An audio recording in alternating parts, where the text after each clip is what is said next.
Please welcome the co-founder and CEO of The Gathering Spot, Ryan Wilson. Good afternoon. Welcome to the Biden campaign's Brunch with Andrew Yang. I'm Ryan Wilson, the CEO and co-founder of The Gathering Spot. TGS is a private membership club rooted in community and culture, headquartered in Atlanta, Georgia, where I am now. The Gathering Spot is not your traditional private club. Our youngest member is 21, our oldest member is 88. We're creatives, entrepreneurs, executives, a community of people that have come together in ways that I've been really proud of over the last 4 years. The economic impact that we've seen this community face over the last several weeks has been devastating. I'm sitting in the middle of our restaurant, and it's never an entrepreneur's dream to be in a place that has been empty for as long as this room has been. But I'm confident that we'll return. And so today's conversation is about that return. We're going to talk about the economic impact that COVID-19 has had on this community and talk about the ways that we can move forward. I'm lucky today to be joined by three amazing leaders in our community. They're going to give us insights into this topic. And I think when it's all said and done, the optimism and the confidence that this too shall pass. Our plan here at The Gathering Spot has always been about trying to make sure that people were coming together at times when we most needed it. And this is one of those times. We're living in the middle of a historic event. But again, we're resilient. And so, again, today's conversation is about that. I'm really grateful and excited to welcome our first guest. He is a person that has endorsed Vice President Biden to be the next president of these United States.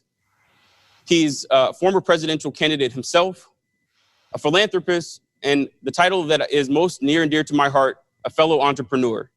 I'd like to welcome to brunch, Mr. Andrew Yang. Mr. Yang, to get our conversation started, I want to ask this question. This crisis is having a disproportionate impact on communities of color, including many small business owners have seen the disparities in ways large and small.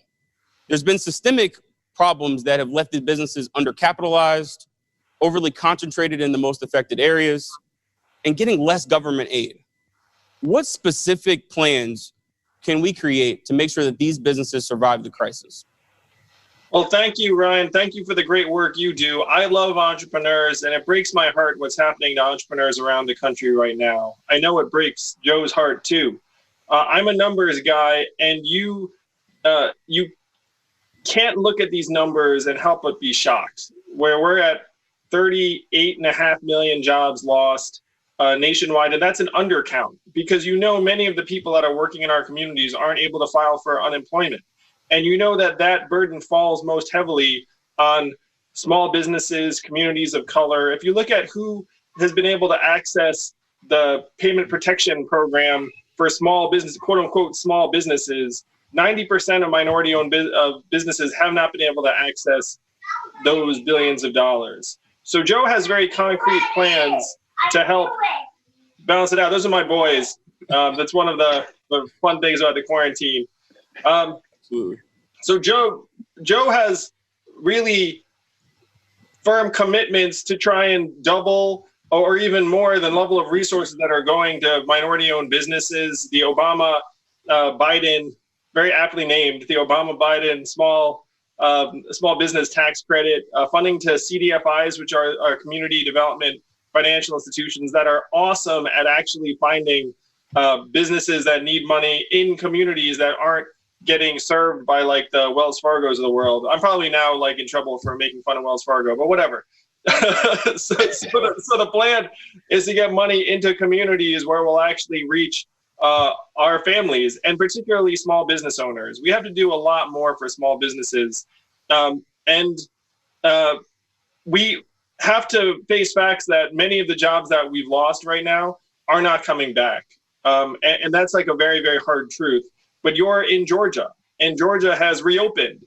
So theoretically, everything should be like right back to normal, right? Of course, that's not the way it works. Like, we're human beings. We're not light switches. It's not like when the government says reopen, we're all going to like rush back out to the nearest theater or restaurant or bar. So Joe and like, not to make it a binary choice, but you have to reflect, who do we believe is going to be looking out for small businesses and minority communities around the country? Is it Donald Trump or Joe Biden? Like, that's literally what we're faced with. It's literally either going to be one of those two choices. And I've seen Joe's plans. They're exactly what we should be doing to try and get money into the hands of minority-owned businesses and small businesses around the country. I'm passionate about it. We've got to win for the sake of our communities. And it breaks my heart that the folks who are most able to access government aid are the best connected, the ones with the private bankers, the ones who can just like pick up that phone and say, hey, I hear there's some government money available. You think about that food truck operator, that nail salon, do they have a banker they can call? Probably not. And so that's why 90% of the minority-owned businesses have been left out in the cold, and that's what we need to change. I'd love to introduce, and this is another leader that has done profound work. The floods in Michigan. I want to give a brief moment to just acknowledge some of the things that are going on in that state and the devastation, frankly, that many are facing. But we have the privilege of welcoming Lieutenant Governor of Michigan, Mr. Garland Gilchrist, to this conversation. And Mr. Gilchrist, are you with us? I'm here. Hi, Ryan. It's good to see you. Thanks so much for being here and participating in this conversation. Thank you, Ryan. And I want to thank Andrew. I want to thank the Biden team for welcoming me to this conversation. This is critically important on so many levels as we face so many challenges as a nation and as a people. Certainly, the state of Michigan has been hard hit by COVID-19. We've been one of the hardest hit states actually in the country. Yes, we also had a once in 500 year flood happen here in mid-Michigan 3 days ago. We also have had wildfires, which is a rarity in the state of Michigan, actually pop up last night. So we, the people of Michigan, have had to demonstrate their resiliency in ways that perhaps we haven't had to, certainly in a lifetime's worth of years. But I think when we're talking about the question that you posed earlier, when it comes to this differentiated impact of this particular pandemic on entrepreneurs and business people of color and who are doing business in communities of color, we have to recognize, first of all, what our economy is truly about. And our economy really is about our people at the beginning and the end of the day.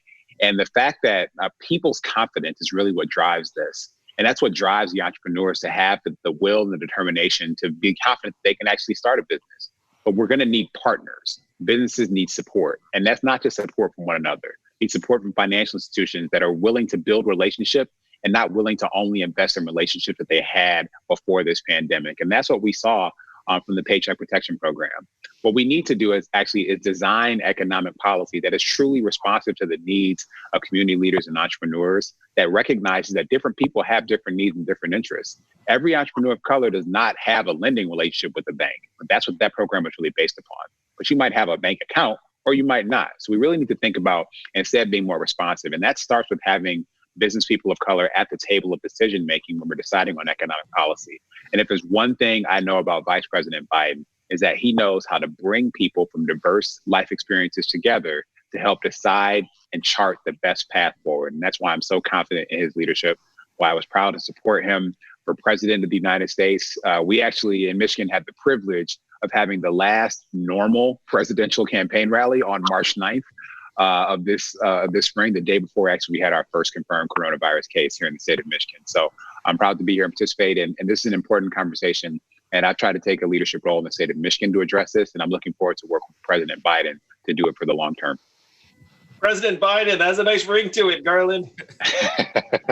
Absolutely. Absolutely. So, if I can keep us moving here in the conversation, because I do have a question for you, Andrew, and I appreciate your leadership and your example as a person who's a fellow technologist. Y'all don't know I'm a software developer by training, and I appreciate Andrew's passion for technology and innovation.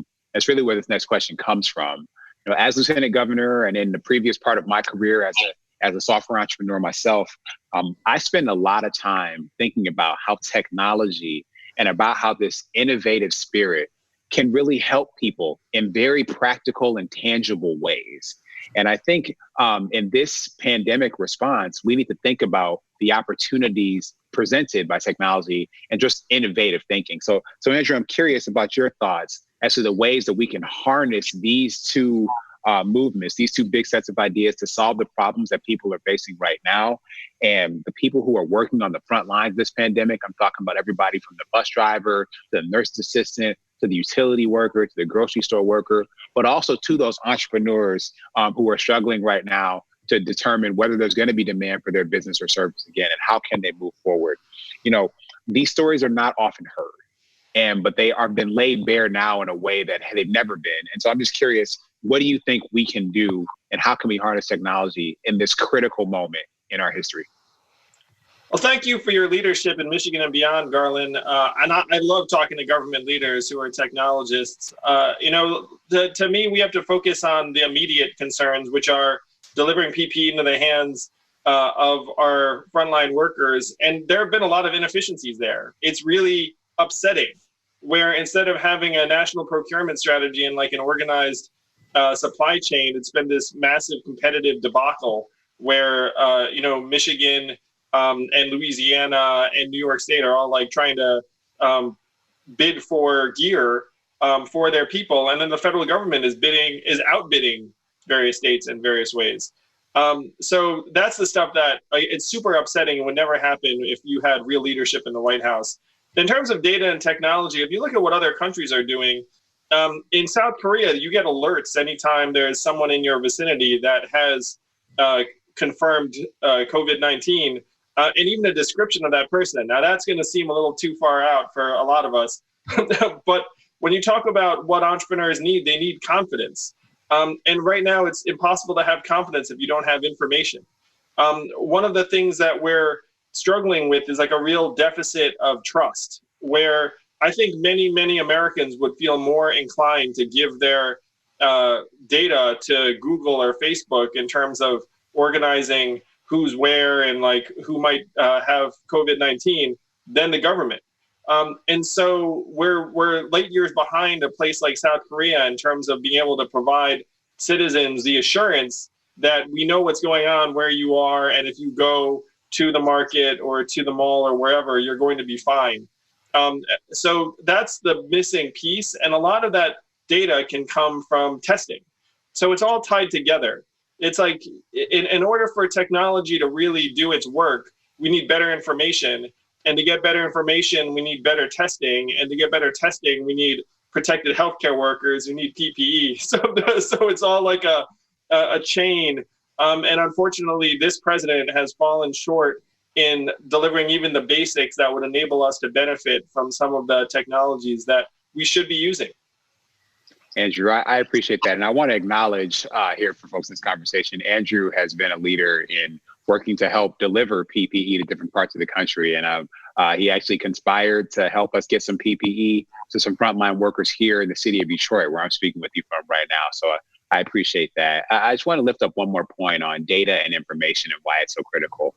You know, not only can we not understand a problem if we don't have the data and information about it, but we also can't respond to something. And then the last piece is people can't trust what they can't see. And that's why we need transparency and accountability in government. So we've been trying to work on this certainly in the state of Michigan. And this is exactly the kind of leadership that we need from the federal government. And the feds turn a blind eye at things they don't have data about. And that's why, again, the vice president's approach has always been looking at the facts on the ground, having the infrastructure to collect data and information so that we can thoughtfully, conscientiously, and quickly respond to the challenges that we're seeing in every part of the country. And that's exactly what leadership looks like. It doesn't look like, you know, the president did yesterday when he was here in the state of Michigan, attempting to take credit for the innovation of Ford Motor Company when they switched over their production facilities to make ventilators. Instead, they stepped up, they stood tall, and they did what they needed to do. And that's the kind of leadership that we need. I'd like to introduce one more voice into the conversation, and that's Marissa Shipley. She is a freelance coordinator in the film industry and also the vice president of her union. Welcome, Marissa. Thank you so much for having me. Thank you for that wonderful introduction, and Mr. Yang and the Biden campaign for inviting me. I am a freelance art department coordinator. I work mostly in TV, so I've worked on shows like Vita, and I was on the show Grace and Frankie when all of this happened. So on a Thursday evening, we were told that was our last day of shooting for the foreseeable future, and I spent Friday alone in an office that was normally packed, silently crying at my desk with the sheer overwhelming emotion of not knowing what's happening and trying to finish as much work as I possibly could. But ILT in general covers 150,000 workers in the US and Canada, 34,000 of whom are under the age of 35, 95% of whom are affected by COVID closures right now. So we were some of the first out of work, and we will be some of the last back at work because of the community nature of the work that we do. And all of that will be based on negotiating health and safety standards and changing the way we do our work really on a daily basis. My craft in particular is one of the lowest paid union positions in the industry. I make about half what the male-dominated positions in my department make, and that's the rate that I have negotiated myself up to. The normal rate is closer to a third of what everyone else in the department is making. Because of that, when crew takes off time between jobs, because we work 60-plus hour weeks, a lot of people take times between jobs to kind of recoup. I work job to job all year, and at this point, COVID has brought the entire industry to a total standstill.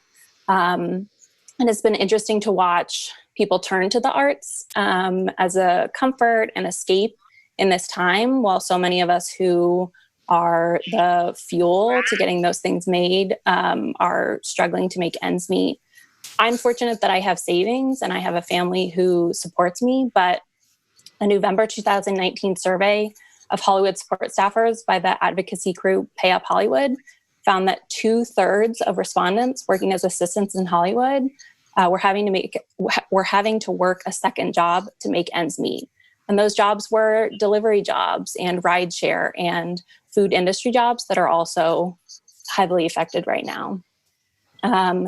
You see a lot of people advocating for higher wages, inclusivity, diversity in Hollywood. But as this goes on, people in historically underprivileged backgrounds can't wait this out. You have people opting out of the industry because they can't wait it out, because they don't have the resources to fall back on. And so once we're getting people into the room, we need to pay people equitably so that they can stay there. So Mr. Yang, question for you in the Biden campaign is, in many ways, women are bearing the brunt of this crisis. We're 80% of healthcare workers, almost 60% of low-wage workers, and already faced a gender parity, a gender pay gap across industries. How will we help working women moving out of this crisis? I love what you do in terms of making art, creating movies and TV, and like, frankly, the things that, like you said, we're all turning to right now in this crisis. And people who do the work you do aren't driven by economics solely. Obviously, it's like you're driven by passion and love for it, because that's the only reason you would put up with all of the stuff that goes on in that industry. And one of the relationships I found over the last number of years that blew my mind, that I want to share with you, Marissa, and everyone watching, is that artists have the same impact on a community's economic development that entrepreneurs do. That if you have artists show up in a place, you can actually fast forward and know that that community's economy is going to grow in the same way if I told you that number of entrepreneurs show up. And that blew my mind the first time I saw that relationship, actually, like that's been studied. This is economics. But then it made sense to me, because it turns out that artists and entrepreneurs are essentially cut from the same cloth. They have a vision, they see what could be possible. And people who work in creative endeavors are entrepreneurs through and through, where you look up and say, I have a vision for this show, this video, and then you make it happen, and then you just move right on to the next one. And you're completely right that people aren't going to be able to take those kinds of risks unless we do a lot to support individuals and families and the arts in every way we can. One of the things I learned when running for president that Joe had figured out before me is how pathologically anti-women and anti-family our economy and system are, where there are literally 2 countries in the world that don't have paid family leave for new moms. It's literally, I think it's like us and Papua New Guinea at this point. And when I saw that, I was like, well, that doesn't make any sense. So what Joe wants to do is Joe wants to balance out the economy in the workplace for families and women, making family leave mandatory and paid for by the government, having the government actually pay part of the company's bills to employ people during this time, because then if you're, let's say, a production company like yours and you're looking around saying, well, we don't have any work to do, the federal government should just be saying, like, don't worry about it. It'll come back eventually and we'll help pay those bills. And then people like you and the people in your industry can say, okay, like, I just need to ride this out. So there are things we need to do right now, but bigger picture, our economy is fundamentally anti-woman, anti-family. You can see it not just in the pay gap, but also in the lack of support we provide to families up and down. And I know Joe's passionate about trying to make that better. He's been working on it for longer than just about anyone. That's not a dig at his age. He's been working on it for a long time. But big picture, art is an economic driver in the same way that business and entrepreneurship are, and we need to treat it as such. We need to free people like you up to be able to pursue the work that you love without fearing that you're not going to be able to put food on the table. Marissa, may I respond to your question as well? Absolutely. Sure. First of all, I appreciate your leadership as an organized leader in your field. I want to thank you for that service. And I know that others in your industry thank you as well for that leadership. I think that this pandemic and the challenges that it has presented, and frankly, the ways that we have seen some policymakers step up to change policy and to expand the safety net and to make services available and to change eligibility standards and all those things, that's good that that's happened in the context of the emergency. I think it opens the door for us to have a much bigger imagination about the types of policies that are possible and the types of systems that we need to support people. We don't have to accept the systemic sexism that you have described and that Andrew's described in our economy. We don't have to accept the systemic racism that has been with us for generations. We have the chance to reconstruct, and I use the frame of reconstruction on purpose, a new system for how this economy functions and how it serves and supports people. And I think that that's a really important opportunity that we must take advantage of. If we step up to the moment, we can recognize that we have an opportunity to radically change the representation in our leadership, to radically change the people who make the decisions and make the choices about how these systems function, design, and how they work. When we had Reconstruction in the United States, we saw a radical change in the participation in terms of who were our leaders. And I think that's an opportunity for us to recognize that we only have this disproportionate impact on women because we need to empower more women to be in leadership. We need to create more space for that and to make sure that the systems for how we select leaders and decision makers do not have inherently sexist bias built into them. And so I think this is the opportunity that we have to take advantage of. And we're going to get better policy for it. We're going to get better programs for it. People are going to be better served by those institutions that are reconstructed with this in mind. And I believe Vice President Biden, when he talks about the fact that we need to be bold in our thinking going forward, that we need to have a Reconstruction mindset. And I believe this is something that's going to lead us to just policies and programs and practices that better serve all of our people, especially the women in our community who have been doing all of the work, like for all of the time. And we need to step up in a bigger way for that. Yeah, I think it's one reason why Joe committed to a female running mate, which was, I think, a very, very powerful commitment. We're all excited to see who he chooses. Well, Mr. Lieutenant Governor and Marissa, I appreciate you participating in this conversation. Thank you so much for your insights, and we hope to see you soon. Thank you. Thank you. And Mr. Yang, I'd like to... It'll be back. We're just going to have to Absolutely. Shine some UV lights on the production sets. So, Mr. Yang, we're at brunch with you, and I'm in a restaurant, so I'd love to give you the closing remarks. Thank you for this opportunity. I'm so passionate about entrepreneurship and the arts, and we have to face facts that this is a very, very deep, dark time. We're staring down the beginning of a new Great Depression by the numbers. Again, 38 million jobs that we know of that are lost. 42% of those jobs are gone for good. That's 16 million. I'm the math guy. I have the pin. So that's 16 million jobs gone. The Great Recession cost us 8.8. So you're looking at essentially twice the Great Recession in perpetuity moving forward, if we're lucky, and 58% of the 39 million jobs come back. So to Garland's point, and we all know who suffers the most when times are tough. It's people of color, women, people that are being marginalized before the fact. And then when times get rough, the majority of the aid and the funds and the loans head towards people who are the best connected, which doesn't correspond to women or minority-owned businesses. So the only silver lining here is what Garland suggested, is that we have to be able to think really big thoughts and make very, very big plans of as to how we can reorganize our economy to be more just for everyone. That is the only thing that, to me, because like one of the things that happens in our society is like things are bad and then we're like, well, it's okay because this good thing will come out of it. That good thing will not come out of this catastrophe unless we make it happen. And the only way we're going to make it happen is if Joe Biden defeats Donald Trump in the fall, and then we can get to the work rebuilding this country from the ground up so it works for everyone. I'm passionate about the fact we can do that. We can make huge changes, but it starts with winning in November. So let's come together for Joe, make sure that we're celebrating come January 2021, and then we can get to work.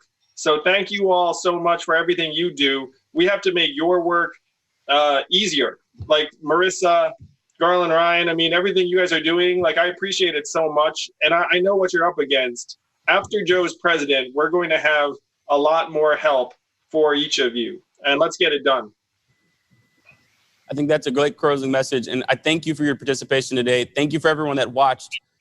Continue to stay engaged with this campaign, and let's keep our eyes on the prize to make sure that Vice President Biden becomes President Biden in a number of months. And so, again, thank you for everyone for participating. We'll see you soon.